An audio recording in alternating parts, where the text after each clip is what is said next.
മറിയവും ജോസഫും യേശുവിനെ സ്നേഹത്തോടും വിശ്വാസത്തോടും വിനയത്തോടും കൂടി ലോകത്തിലേക്ക് സ്വാഗതം ചെയ്തതുപോലെ നമുക്കും ഉണ്ണീശോയെ ഈ രാത്രി നമ്മുടെ ഹൃദയത്തിലേക്ക് സ്വാഗതം ചെയ്യാം.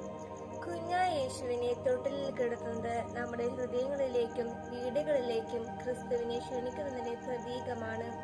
പുൽത്തൊട്ടിയിൽ നാം ഈശോയെ സ്ഥാപിക്കുമ്പോൾ നാം സ്വയം ചോദിക്കണം, എന്റെ ഹൃദയം യേശുവിനെ സ്വീകരിക്കുവാൻ തയ്യാറാണോ?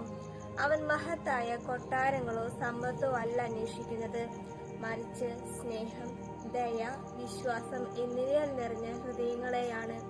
മറിയവും ജോസഫും യേശുവിനെ വിശ്വസ്തോടുകൂടി സ്വീകരിച്ചതുപോലെ സന്തോഷത്തോടും അനുസരണത്തോടും കൂടി നമുക്കും അവനെ സ്വാഗതം ചെയ്യാം.